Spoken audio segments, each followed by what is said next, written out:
Blog Talk Radio. Hello, everyone. I'd like to welcome all of you back to Ohio Exopolitics. This is your host, Mark Snyder. We're going to do another short program on the fires in California. It looks like they've got some relief coming through rain. So that's good news. Haven't had much good news. I'm also going to talk just a little bit about the Meyer information. I'm going to cover some stuff on cause and effect. But we have some clips here about people escaping these fires in their cars. I thought it was really interesting. Thought I would share it with you.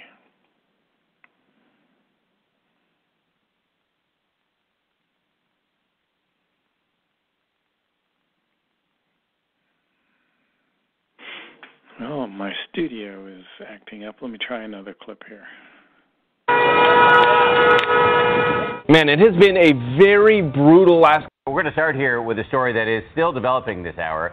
Firefighters tell us they've never seen anything like what happened overnight on this freeway in California. The video shows the moments when a fast-moving wildfire swept across this highway. The drivers were surrounded by those flames, hundreds of them running for safety, their cars and trucks left to burn. And an infuriating question this morning were efforts to fight those flames from the air hampered by the interference of amateur drone operators. Let's get the latest now from ABC's Matt Gutman, who's on the scene in Phelan, California. Good morning, Matt. Hey, good morning, Paula. As you can see, that fire is still smoldering. This is what remains of a man's house. Now, that fire raced across the countryside, chewing up thousands of acres, as you mentioned, so fast in just a couple of hours, moving so quickly that it caught up to those motorists, trapping some of them. This morning, the horror on the highway, an inferno racing up the hill, leaping onto the road. Cars, semis, even these boats bursting into flame. Nearly 30 vehicles damaged. Some turned into charred metal husks. The fire burning thousands of acres, moving so fast, this family narrowly missing it. Oh my God. I can feel the heat. The scene apocalyptic, an exodus of motorists fleeing their cars on foot, others taking to the hills. Sedans on single-track roads. This man from Michigan on his first trip to California. People were running up the hill. It was just a nightmare. His kids taking it hardest. I just grabbed my kids and everyone was screaming. Cars were on fire, blowing up. Squadrons of jets dropping tons of flame retardant, hoping to slow the fire. Helicopters dumping buckets of water on those burning cars to little effect. This morning, that wall of fire creating a massive curtain of smoke looming over the town of Oak Hill. Only 5% contained. The fire has consumed more than 3,000 acres. Where do you want me to go? I want you to get in your truck and leave. Emergency crews saying their relief efforts delayed because of interference of 5 personal drones in the area. 26 minutes. That's how long those firefighters were delayed in fighting the flames because of those drones. Now, no arrests were made. I want you to see and hear how dry it is out here. This is already shaping up to be one of the worst fire seasons in well over a decade. And Dan and Paula, we are not even halfway through. No, there's a long way to go, and they're going to have to really figure out this drone issue. It's not the first time it's happened, and I expect it'll pop up again in the future.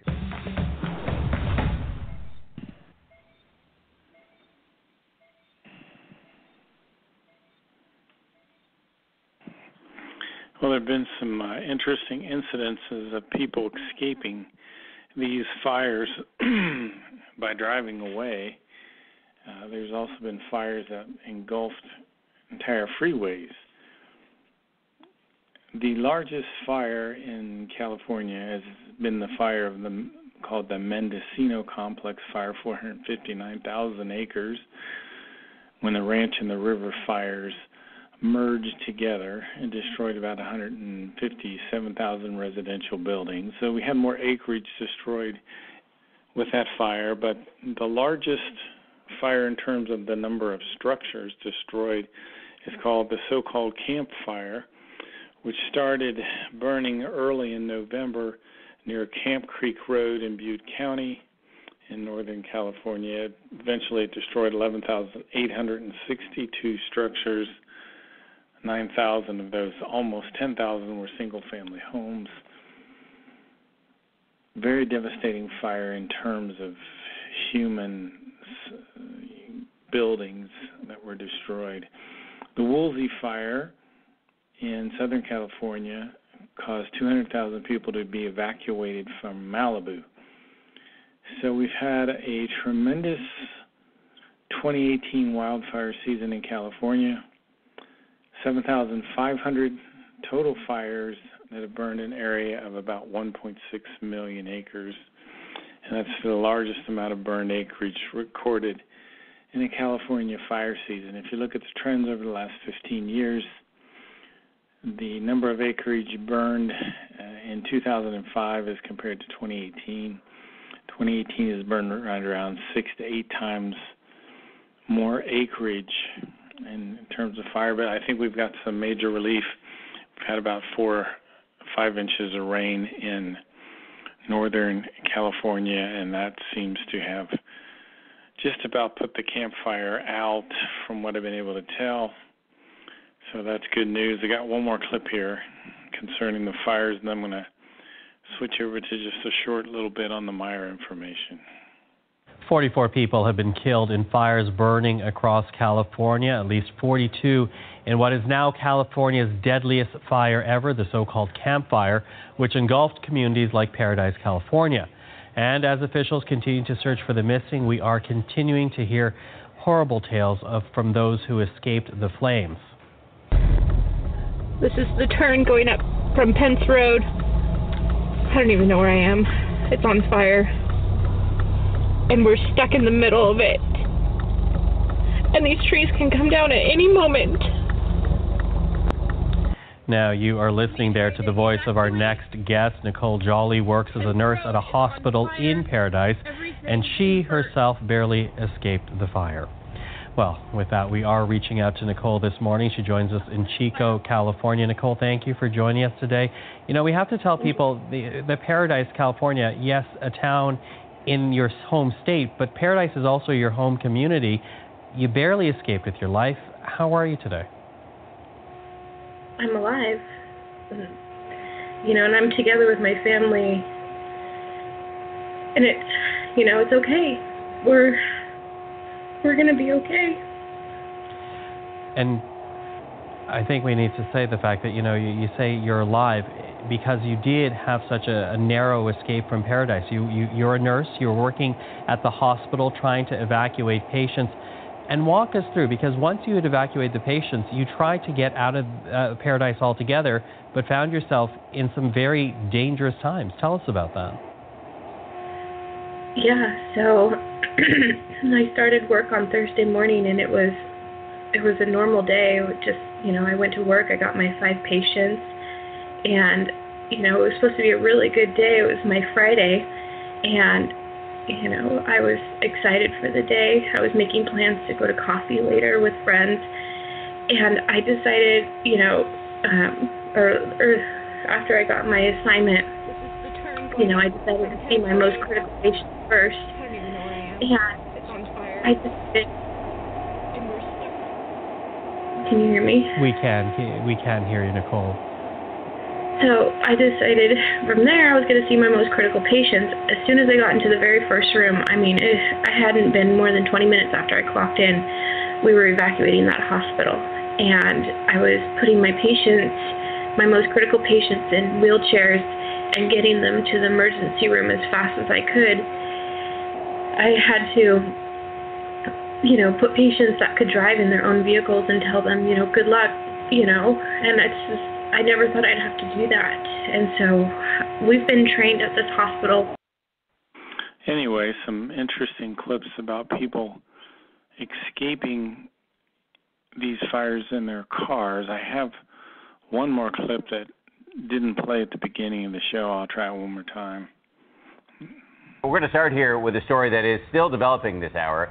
Firefighters tell us they've never seen anything like what happened overnight on this freeway in California. The video shows the moments when a fast-moving wildfire swept across this highway. The drivers were surrounded by those flames, hundreds of them running for safety, their cars and trucks left to burn. And an infuriating question this morning were efforts to fight those flames from the air hampered by the interference of amateur drone operators. Let's get the latest now from ABC's Matt Gutman, who's on the scene in Phelan, California. Good morning, Matt. Hey, good morning, Paula. As you can see, that fire is still smoldering. This is what remains of a man's house. Now, that fire raced across the countryside, chewing up thousands of acres, as you mentioned, so fast in just a couple of hours, moving so quickly that it caught up to those motorists, trapping some of them. This morning, the horror on the highway, an inferno racing up the hill, leaping onto the road. Cars, semis, even these boats bursting into flame. Nearly 30 vehicles damaged. Some turned into charred metal husks. The fire burning thousands of acres, moving so fast, this family narrowly missing it. Oh my God. I can feel the heat. The scene apocalyptic, an exodus of motorists fleeing their cars on foot, others taking to the hill. Well, that clip's a lot like the other one I played. What does the Meyer case say about this? Contact report 215 says enormous firestorms and gigantic hurricanes will sweep over the USA and bring devastation, destruction, and annihilation, as this from time immemorial never before has happened. And as already mentioned, enormous natural catastrophes and rolling walls of fire and violent hurricanes will rage all across America, while in addition all the terrible effects of war will bring thousandfold death, destruction, annihilation. America's largest cities will be absolutely destroyed, and firestorms will cause great disaster and misery. That's Contact Report 215, called the Henoch Prophecies. And there's another Contact Report 329, which hopefully this is the one.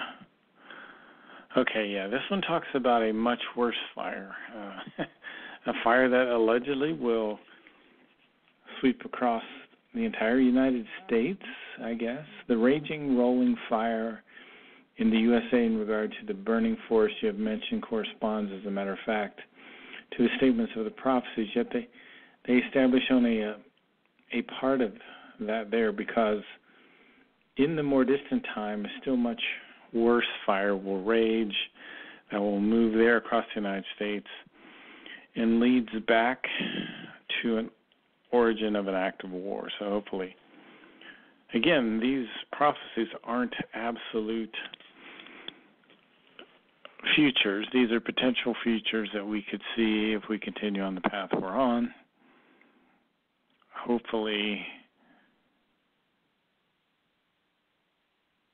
I think we'll make a change for the better, and we won't have to experience some of these difficulties. I wanted to talk a little bit about the book, The Might of Thoughts, because the big problem today is our thinking. We have very, very unhealthy thinking in the United States. And on page 224 of The Might of Thoughts, it says, this is a contrast to entangled ideas confuse the thoughts and abruptly go from one extreme to another, whereby a misdirection of the thoughts arises, which triggers emotions that can even lead to manslaughter and murder.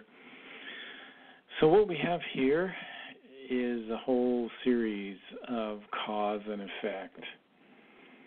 Tangled ideas are the cause that brings the effect of the confused thoughts. Then that results in effect. Confusion in thoughts cause the thoughts to go abruptly from one extreme to another. And then the thoughts going from one extreme to another leads to a misdirection of the thoughts. Billy calls it a misdirection.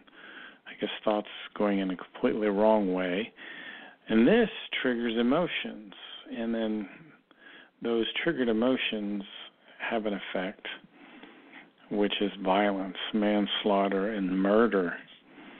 So what we have here is kind of a chain reaction that goes on in our thinking. And it's a cause-effect situation. Now, at the very beginning of that passage, it says, this is a contrast to entangled ideas. Now, ideas, from from the Meyer perspective, are incompletely developed factors which must thoroughly be complicated or contemplated. So what happens is we get an idea, an IDEA, which isn't completely developed, but then we go with it like it's the absolute truth. The problem is there are what is called values and unvalues in the idea. Because it isn't completely developed, we aren't aware of the unvalues. So the example is that people get caught up on ideas and they can't get free from them. So their thoughts aren't organized at all. Instead, their ideas are tangled. And this is a condition that sometimes can lead to a kind of frantic behavior. And that's why it can end in violence.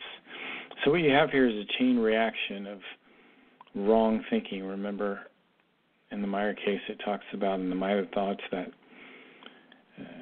as a rule, wrong thinking is an effect, as a rule, suffering is an effect of some form of wrong thinking. So when there are incidents of suffering in the life, that's an indicator that the law of harmony has been broken.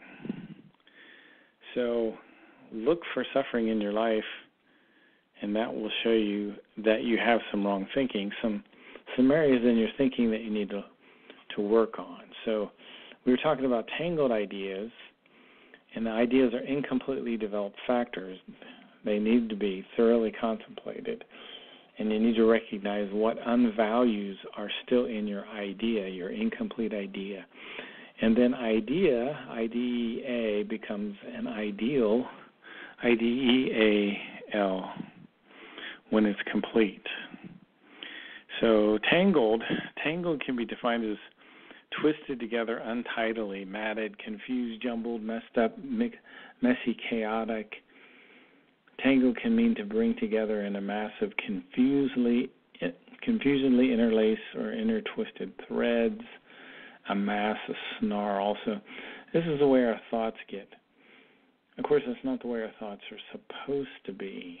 Our thoughts are supposed to be clear. We're supposed to clarify our thoughts and to nurture our thoughts. Sometimes repetition helps to help you clarify your thoughts, to take the confusion out. So what we're talking about is the cause and effect. There's a cause and effect which takes place here. And it's like a chain reaction, almost like an atomic explosion. So, for example, a lot of people, and we don't do a good enough job at this, I don't think any of us do, we need to look at the potential effects of our thoughts and our actions. Because if we do something, let's take an extreme example. Someone decides to purchase drugs like crack cocaine or something. Well, I don't know how much that stuff costs, I have no idea, but if they spend a couple $100s to get crack cocaine and they use crack cocaine, they get high. But later down the line, they realize, wow, now I don't have enough money to eat for the next couple days. And wow, I don't have enough money to pay my rent. And then they get evicted out of their dwelling and they're homeless. Now, these are cause-effect things which happened, which they didn't foresee. So sometimes it's very important to try to look forward in your thinking, and notice when you have confused thoughts, because confused thoughts are not able to think clearly. You become bewildered. Your consciousness is disordered. You lose this linear thinking.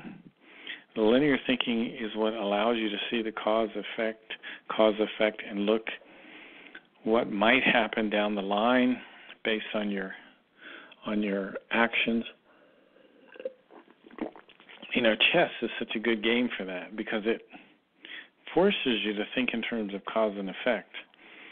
my opponent just moved, so I need to analyze the effect of their movement. How does that affect me? If I don't pay any attention to it, it's like pulling your car out in traffic. Something very bad can happen. And by the same token, when you move a piece, you have to thoroughly analyze the potential effects. So we're talking about thinking in a very linear and a very structured way. Now, if you have confusion, that can cause your thoughts to go from one extreme to another. Perhaps like love and hate, you can have a completely misdirected thoughts which trigger emotions. It can lead to murder and manslaughter. Now, another thing happens under this case is that there won't be any room for rationality in your consciousness when you get into this state. And you won't have any virtue in your consciousness. You cannot really set clear goals or destinations, points. Billy calls those zeals. They cannot be realized in your concepts. Only your incomplete ideas are followed.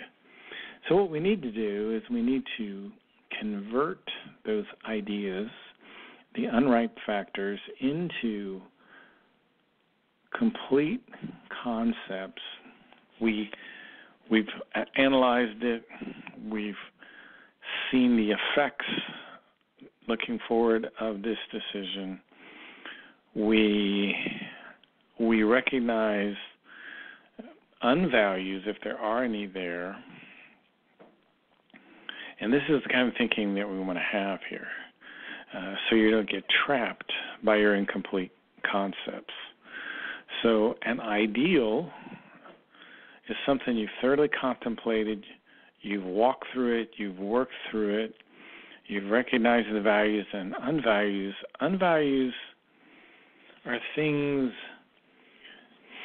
that are still wrong, things that really, like anger. I'll go over these in a minute if we have time. Unvalues sometimes can require months or years to change. If you have what are called unvalues in your thinking, so we need to handle the values and the unvalues in our ideas. And of course, we're always pushing towards evolutive striving. We work to gain values from our ideas. We're also working to create an attitude, an evolutive attitude. And this is when you become a little more efficient at recognizing wrong thinking. You don't fall into the wrong thinking. You conform to this attitude, this evolutive attitude. So your mind recognizes, oh, this is neutral positive thinking again. I recognize how that feels. So when you do that, you stay in that mode. So your ideas are formed into ideals with an L, and they're brought to fruition. And this encourages you create an inner persistence. And this will lead to education, learning, knowledge. You'll start to have success in certain areas. So a thought, what is a thought? A goal-oriented flow of ideas and association that leads to a reality-oriented conclusion. That's just the Meyer case in the bottom line, is it teaches you how to be reality-oriented in your thinking. It's really amazing. So the unvalues, we are told to recognize the values and unvalues in our ideas. So we must remove the unvalues or turn them into values by changing exactly what our thinking is there. So some things, unvalues, again, can take quite a long time to get rid of. An unvalue would be an inability to have deep feelings for others, pathological angriness, a lack of logical decisions. These are things these are behaviors almost that you've for one reason or another, you valued, maybe only subconsciously. They're like traps. You can't stop doing them. Boredom is another. Unvalue.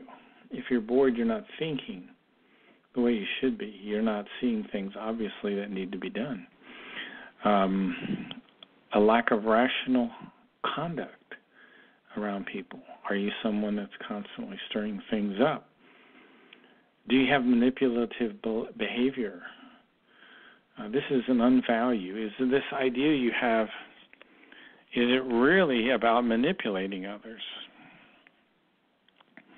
Are you hung up on the unfairness of something? This would be another unvalue. Do you endorse torture? That's an obvious one.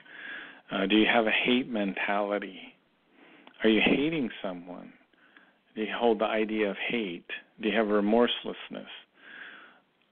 Do you have a lack of deep-reaching thoughts and feelings? These are all unvalues. Do you have a lack of empathy? So these are some of the things that you need to look for we want to get rid of the unvalues or change them so they're no longer unvalues, that they're values, and our ideas, which have a tendency to tangle our thoughts and confuse our thoughts, get fully fleshed out, and we'll have a sense of calm, a sense of peace, a clarity. We're no longer triggering emotions, and you'll eventually create an evolutive attitude, and you'll conform to that evolutive attitude. You'll know you're thinking right again. Neutral positive thinking is what we're shooting for, we're hoping for. We're always trying to think in a neutral positive way, and you start to recognize when you are thinking that way. But what happens is people that have taken on unvalues in their thought processes, they develop a devolutive attitude. And they actually pander to their devolutive attitude. This is the same thing, for example, the drug addict does. He's pandering to this devolutive attitude, refusing to think ahead of the effects of a decision like, continually using drugs like that. So there are two kinds of people, those with strong inner persistence and those with weak inner persistences. So what we want to do is train ourselves so that we have a strong inner persistence. And eventually, if you develop a strong inner persistence, you will also develop a optimism, which is very important and very helpful for your life in general. So remember, when you're in that state of misdirected thoughts, which are triggering emotions, you will feel like there's no room for rationality. You'll be very compulsive. You'll be repeating thoughts over and over again. This is the state we want to break out of, to become free from. So tell yourself you're confident, you're optimistic, you're relaxed, you're cheerful, you're enthusiastic. I'm the master of my own destiny, the forger of my own fortune, the creator of my own good luck. I do not allow my thoughts to drift. I steer my thoughts like a captain's fish. I nurture my thoughts. I strengthen my thoughts. You've been listening to Ohio Exopolitics. I'm your host, Mark Snyder. Have a great evening.